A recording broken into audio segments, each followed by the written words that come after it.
What's up, everybody? Welcome to another YouTube Hangout. Super excited to be here with a new friend, Ryan Pierce. He is starting a new show to help minority business owners stay motivated, focused, and help them grow their business. That's up my alley. I gotta love it. And so he asked to do an interview with me, and I said, I'm in. Let's do it. But how about we do it on my YouTube channel so that I can expose you a little bit to my audience as well. So Ryan, man, welcome aboard. First of all, thank you, Evan, for having me, and hello to everybody that's out there viewing. I appreciate the opportunity.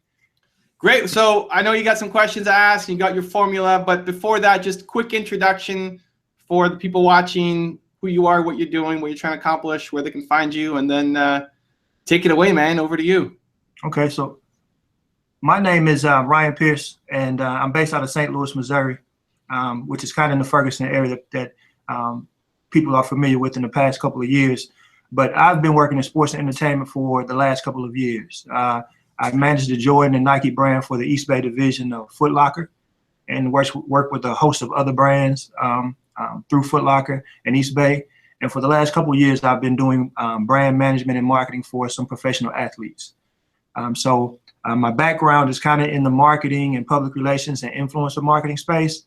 But now I'm moving more towards coaching and mentorship for minorities and professionals and entrepreneurs, and not just minorities and minority professionals and entrepreneurs, but that's kind of where I saw the need based upon the feedback and the traffic that I get.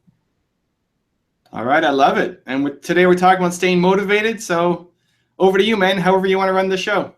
So my first question, I know that your viewers are familiar with your background, but the people that are following me may not be hip to you as of yet, because I may be a little bit ahead of the curve on them. So before I ask you how you got started in the business, tell me what you thought you were going to be when you were young. I thought I was going to be a baseball player during the season, hence the Toronto Blue Jays hat, and a police officer in the off season. That was my ambition growing up. No firefighter? I mean, it's pretty textbook.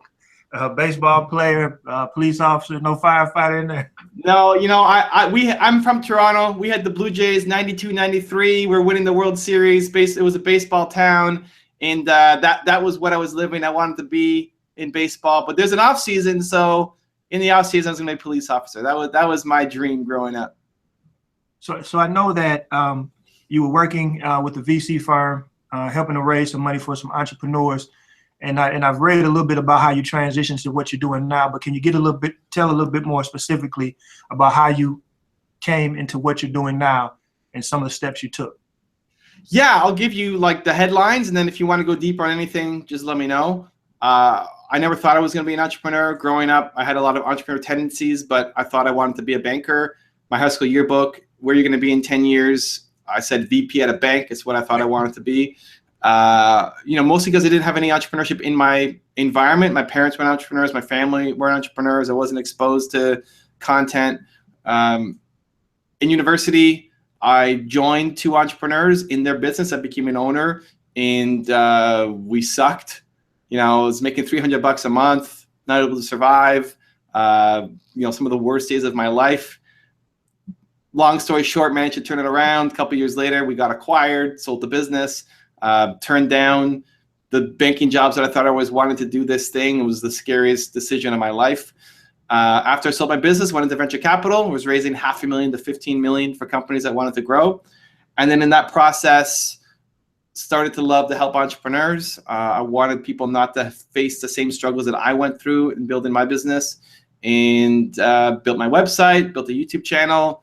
Got over 500,000 subscribers on the YouTube channel. I wrote a book called Your One Word with Penguin Random House. And that's it, man. Helping entrepreneurs is what I live, what I breathe, what I'm doing every day. So that's like high level, but can go deep into any of those topics if you want, man. Definitely. So the first question I asked, it rolled right into what I was going to ask you is, so you spoke about those dark times and when you began as an entrepreneur. Can you go a little deeper into your feeling, your mind state at that time, and the options that you were presented with in regards to quitting or moving forward, and what was instrumental in keeping you moving forward? Yeah, so, you know, I was a firm believer that if I hustled and worked hard, I would get results in anything, like in athletics, you know, relationships, anything. If I worked hard at something, I would get results. And I was working hard at my business. I wasn't slacking. It was like every day, school and business.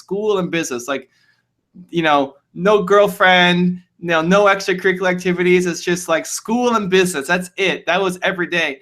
And I was doing okay at school, but my business wasn't taking off. I wasn't having the success that I wanted to have. And I just felt it was the lowest low I've ever felt. Just the shock to my self-confidence and self-worth, knowing that I'm here hustling and grinding every day and I'm getting nothing. And, you know, I'd read the stories and it looked like all these kids my age were having all the success, and like, what's wrong with me? Why can't I make that happen? I'm trying, I'm doing my best and nothing's happening. You know, I'm making $300 a month. I'm too afraid to tell my friends that I can't go have, you know, a beer and pizza with them, because I'm telling them I'm hustling and grinding, I'm living the entrepreneur life, but really, like, I don't have the $20 to go have that beer with you. And so I had to pick one thing a month that I could actually go to, a friend's birthday or something, and everything else, you know, I was just too embarrassed and ashamed to say that I wasn't having the success that that I wanted to have. And it all kind of boiled up to a point where on one holiday, I was at my parents' house and I'm on the phone with my business partner and we're just disagreeing. You know, it's easy to get on the same page when you're making money. When you're just like broke, it's easy to disagree over where you're gonna go.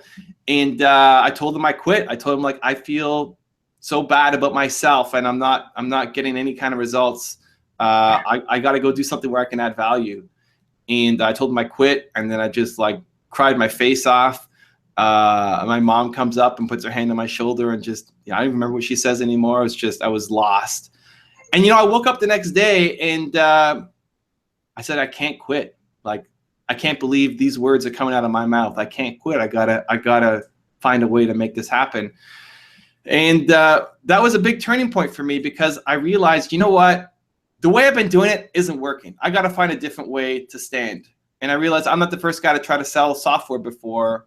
Let me model success. Let me find somebody who's done it and apply their strategies. And I looked at Bill Gates and how he started.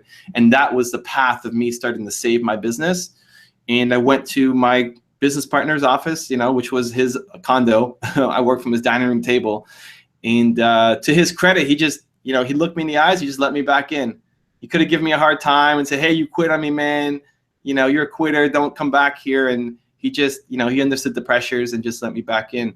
And I did a lot of things wrong then. You know, I didn't have role models that I looked up to. I wasn't trying to consume content and information. There was nobody out there, you know, talking about how hard it was to be an entrepreneur. Like, I wish this, you know, your new show, the Ryan Pierce show or whatever you're calling it, like, I wish that existed. That get me some Ryan every day to get, you know, help me stay motivated. I think it's a lot easier now than it was when I was doing it, but it's hard, man. And the thing that gets you through is the absolute love for what you're doing. You know, for me, money is number two. You got to find the thing that is more important than money for you to go out and succeed. Money's important. You're like, we're in business. We're here to make money. You got to make money. You know, we're not doing a charity unless you are. But even if you are, money's still important for a charity, right? But what's the thing that you put ahead of money that, like, is just so important for you to go out and do? Because otherwise you're going to quit. Like, if you're in a business and the only reason is to make money, as soon as it gets hard, you're like, forget this. I'm not doing that. It's too hard.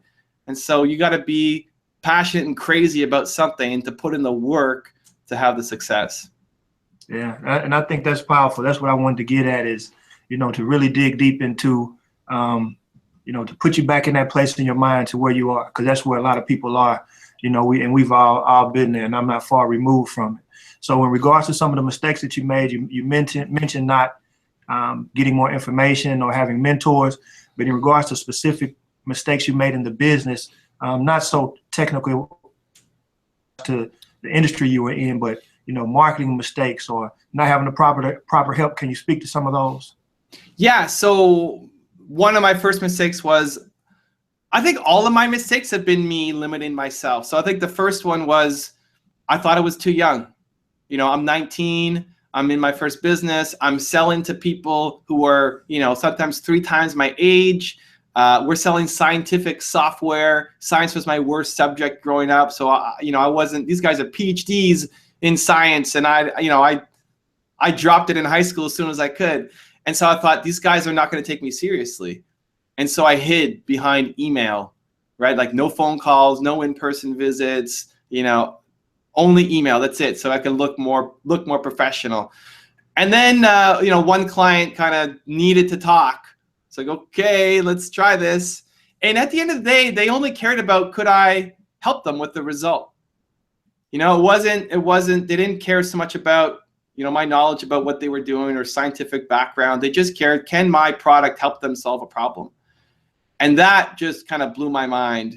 And then I was open to having more conversation and meeting more people. And I think a lot of people hold themselves back because they feel they're too young or too whatever. Like, I'm too old to do this, or, you know, I'm a woman and I can't do this, or I'm disabled and I can't do this. Like, whatever the reason you tell yourself that you can't do it is the reason that you need to get over.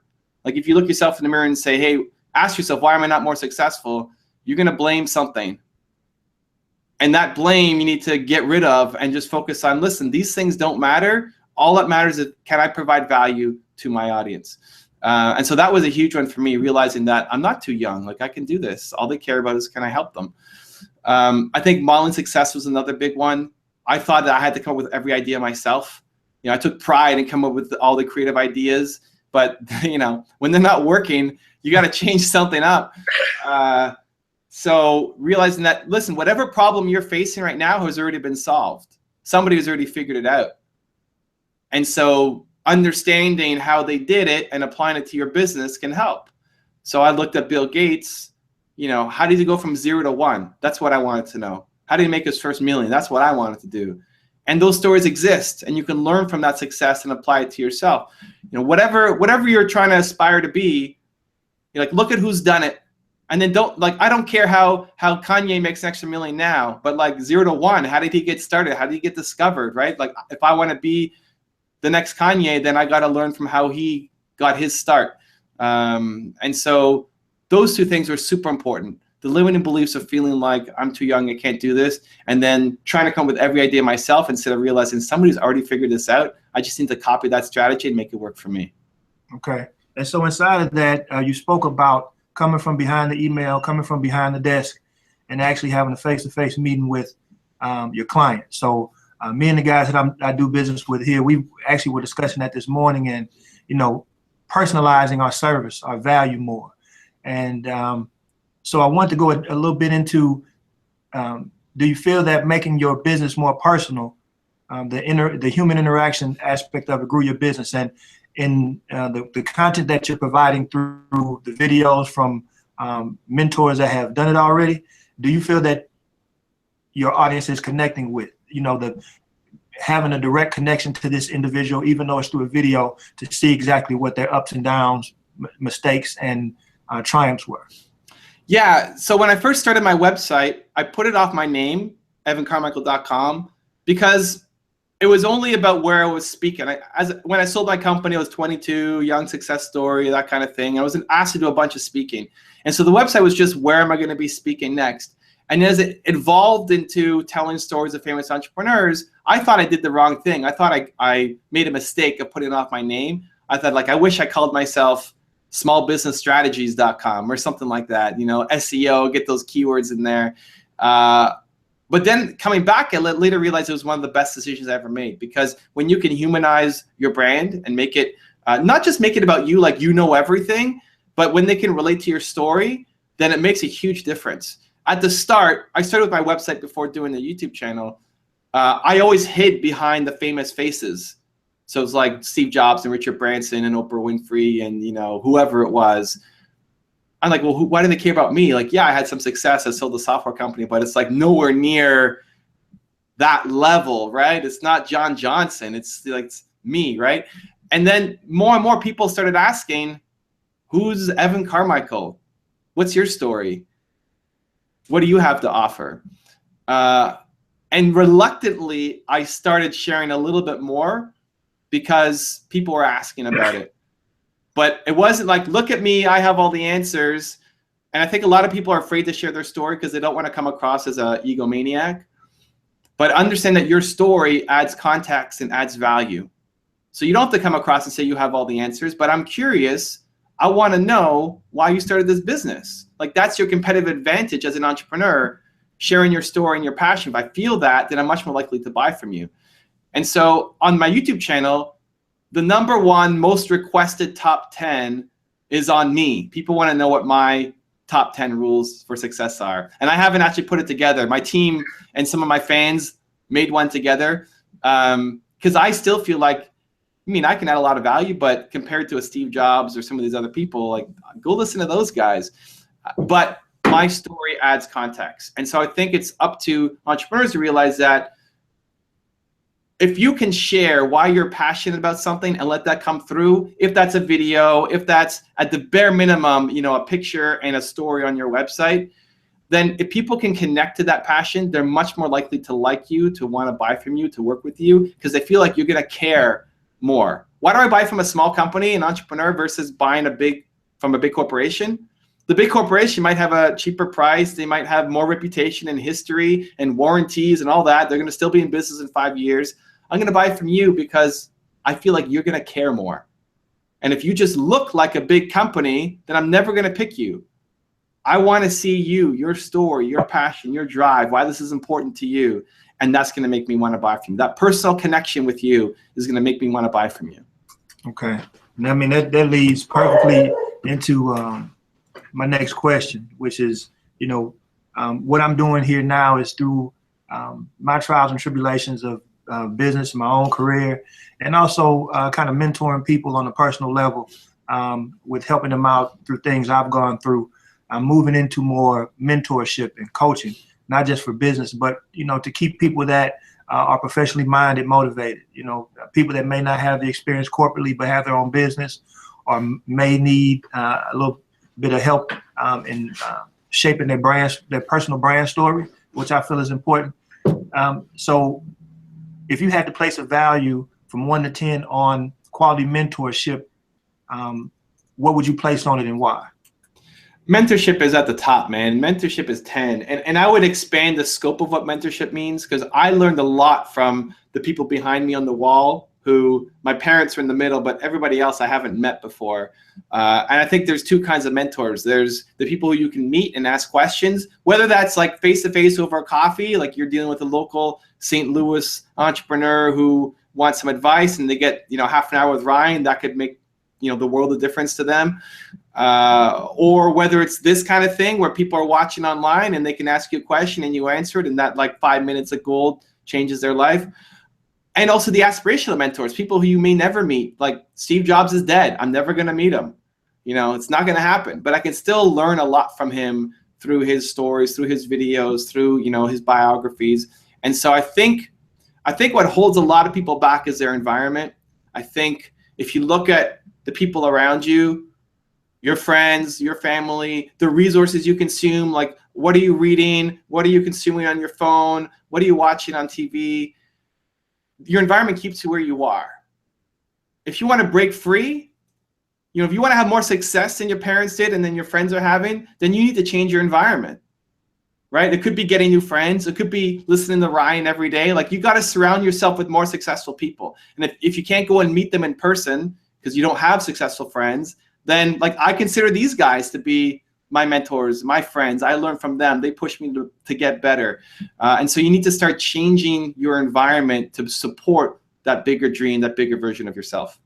Okay. And you spoke to this a little bit earlier in regards to your website being named after you. And in my reading, I know that you've been featured on several different networks and magazines as an expert. So tell me about how you position yourself as an expert, and tell me about the importance of personal branding. I think in terms of positioning yourself, I don't go out and say, hey guys, I'm an expert on entrepreneurship, you know, feature me. I think that's definitely a strategy. My approach has just been, I'm going to create content that I'm proud of, that I love, that I want to, you know, share with my grandkids. And the more people consume your content and they like it, they share it, it hits media, they share it, you get asked to be invited to speak, to write books, to join companies. And so if you want to be an expert, then go be an expert. Like, share. You got to share and be an expert. Don't just tell people you're an expert. Let's see it. Like, you know, you want to be a great mentor, I would love to see a video series of you mentoring somebody, right? Like one-on-one. You know, you got to find your style, whether that's, you know, Ryan rant videos into the camera, like you guys got to hustle hard, you know, like ET style, Les Brown style, if that's your vibe, or interviews with people where you're learning and like you're asking questions, you're going back and forth, or you bring in a young entrepreneur who's struggling and you push him to get better. Like, you know, you'll find your own style of what works for you. But if you want to be seen as a mentor, then go out and do mentorship and film it and make it public. And so like it's helping that person in the moment, but it's also gaining an audience for you. It's like, man, I love how that Ryan guy is giving mentorship. I want to copy his style, or I'm learning from him, or does he have a coaching program? Can he mentor me, right? Like the secret to getting more speaking gigs is to go speak more. Like you get out there, you volunteer, you speak, you get known, you get better at it, because at the beginning you're not fantastic. You got to hone your message, and people like you, they tell their friends, you get paid gigs, and those lead to more paid gigs, and you can raise your dollar amount. And so all of the media attention that I've gotten, all of the awards of top 50 leadership speakers and all that stuff from Inc. and Forbes and those places, it's all just come to me. But I'm grinding the content, right? Like we're doing 3 videos a day on YouTube. A lot of people have a hard time doing 1 video a week, and I'm pumping out 3 videos a day. And so that's where I'm doing the work. There's lots of different ways to stand. That's my strategy. You can approach it from a PR point of view. Like I'm going to hire a PR person. I'm going to just go reach out to people and tell my story, and hopefully it'll get picked up. I just haven't gone that way, man. I love making the content. I love making the videos, and that leads to, thankfully, a lot of success. Okay. And my last question is in regards to kind of what you just answered, is with you're very active across all social platforms, particularly on YouTube. I've read that you and saw that you make it a point to try to respond to as many people as you can, if not everyone. So from your standpoint of creating all this content and being active across all the different social platforms, where do you see the next trend in delivering content, interaction with people, and you know, where do you see it going? Yeah, I think first off, you got to find the platform that fits best with your style. So some people are great on camera, and video lends itself really well to it, right? So it could be YouTube. If you're doing long form, YouTube is the place to be. If you can do it in 10-second clips, then you know you want to get on Snapchat. You can do it a minute at a time. You want to be on Instagram.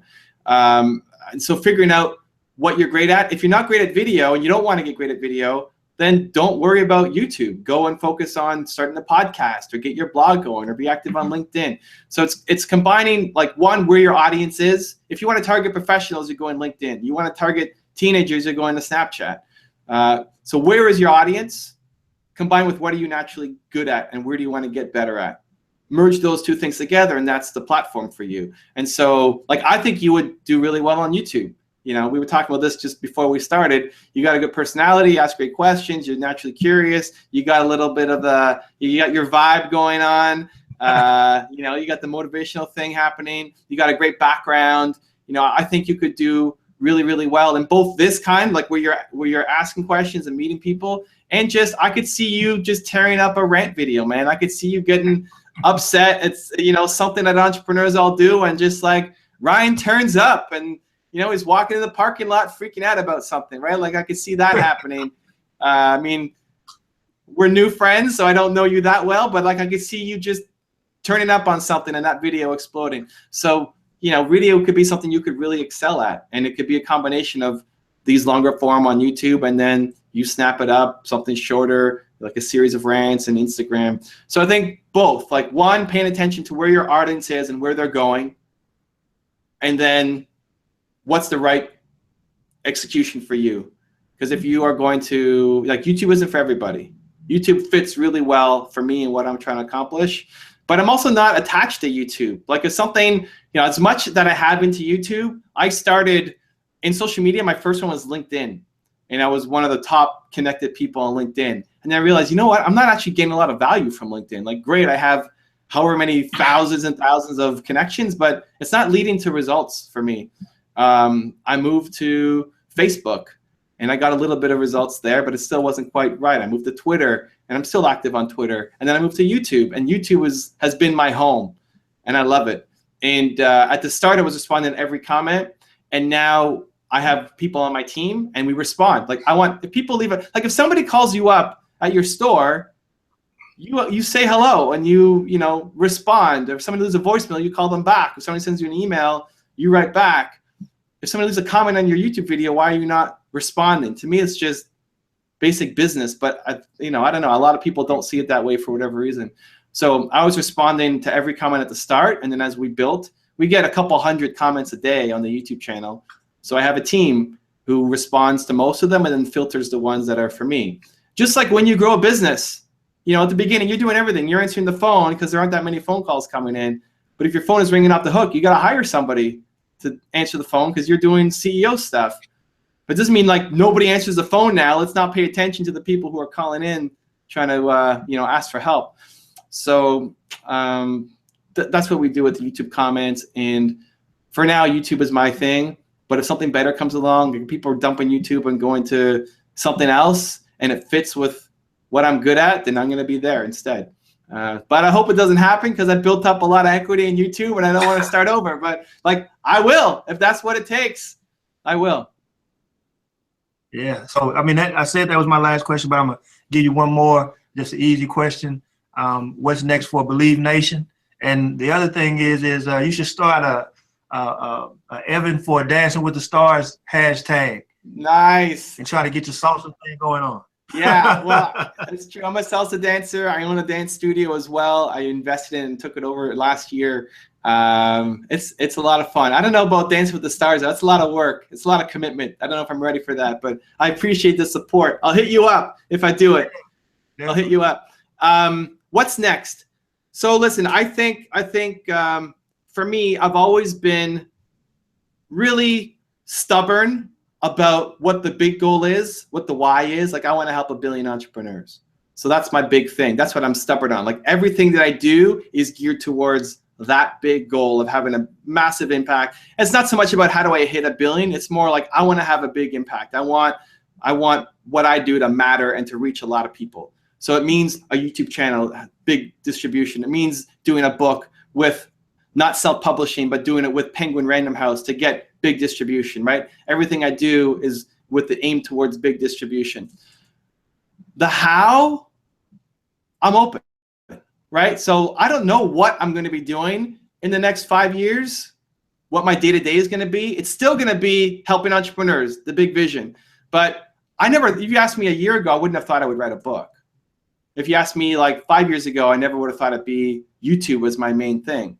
And so I think it's important that as entrepreneurs, you stay really committed and stubborn to the big why, but then how you go about doing it, you're open, you're flexible, you adjust, you see what the market wants and you go there and help them.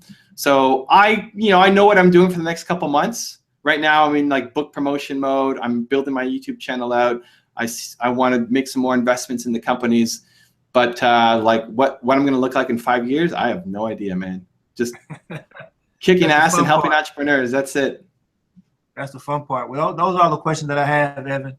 I definitely appreciate you taking the time to speak with me. I know it'll be a value not only to your viewers, but also to mine. And I look forward to working with you again. I love it. And for people who want to find out more about you, where are they going? SuccessfulEntrepreneur.org. And you can find me at DMBRAND.us on Instagram. I love it. Thanks for the awesome time, Ryan. Good luck with the new venture. Thank you guys for watching. Continue to believe, and we'll see you soon.